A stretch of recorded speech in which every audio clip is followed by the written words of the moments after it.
Off to the races. I'm Jason Horton. I'm Rebecca Lieb. And this is Ghost Town.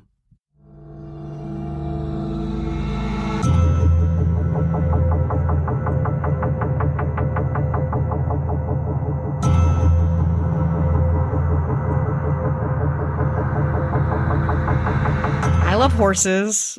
I always have. I always will. I'll admit it. While racing horses is a fraught sport, to say the least, it's also one that really reflects the traditions and misunderstandings of a certain era. I think you'd agree that one of the most fun things about horse racing are the ridiculous horse names, and I'm here to share a story of arguably the most ridiculous racehorse name. Today we're talking about one of the greatest racehorses of the 18th century, a horse named Potatoes, spelled Potoooo. That's 8 O's if you're counting. I can't overemphasize the fact that this horse is still respected to this day. A chestnut colt bred by Willoughby Bertie, 4th Earl of Abingdon, in 1773. He was sired by the undefeated Eclipse, who is considered the greatest racehorse maybe of all time. As a note, the expression Eclipse first, the rest nowhere, an expression of dominance, is from the stellar career of Eclipse the horse. Anyway, also famed for his endurance, many of Potatoes' 34 victories were at distances over 4 miles, and the stallion raced successfully for 7 years. But why do we remember this perfect example of English thoroughbred breeding and accomplishment? Because his name was Potatoes. There are a lot of stories about how this name came about, but really the gist of all the stories are the same. Willoughby Bertie, also a great name, the 4th Earl of Abingdon, had this horse, Sports Mistress, bred with Eclipse. Sports Mistress had a colt in 1773, and the Earl wanted to name the horse Potatoes. Cute, whatever. The story goes that the Earl told the stable hand to write Potatoes on the young horse's feed bin, and the stable hand, misunderstanding the horse's name or maybe not knowing how to spell potatoes, broke down the word potatoes into P-O-T plus 8 O's. So the horse's feed bin said P-O-T-O-O-O-O-O-O-O, which the Earl loved. Very funny, very tickled by this. So now Potatoes raced formally under the name Potato, again 8 O's, for a few races until for simplicity's sake it was shortened to Potatoes, P-O-T-8, the number 8, O-S. Let's take a break. Okay, we're back to Potato, P-O-T-O-O-O-O-O-O-O,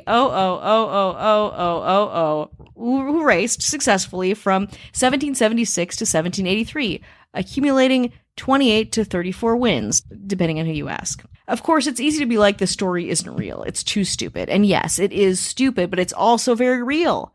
A little trip to allbreedpedigree.com confirmed that Potatoes was real and has a robust bloodline that continues to this day. After retiring in 1784, Potatoes went to stud at Oxcraft Farm with a stud fee of 5 guineas, gradually increasing to 21 guineas. I literally have no idea what that means, but it sounds very good and expensive. During his career, Potatoes sired 172 winning horses. That's a lot of kids. After Potatoes died in November of 1800, he was buried near a tree in Hare Park, the farm where he'd been retired. His body lay undisturbed for about 200 years when a storm took down the tree he was buried under and uprooted what's believed to be his remains. Now the skeleton stands within the National Horse Racing Museum in Newmarket, England, in the company of other legendary, though less amazingly named, horses. I'd be remiss if I didn't bring up another legendary potato misspelling. For those who don't remember, on June 15th, 1992, Dan Quayle was judging a mock spelling bee in Trenton, New Jersey, at the middle school.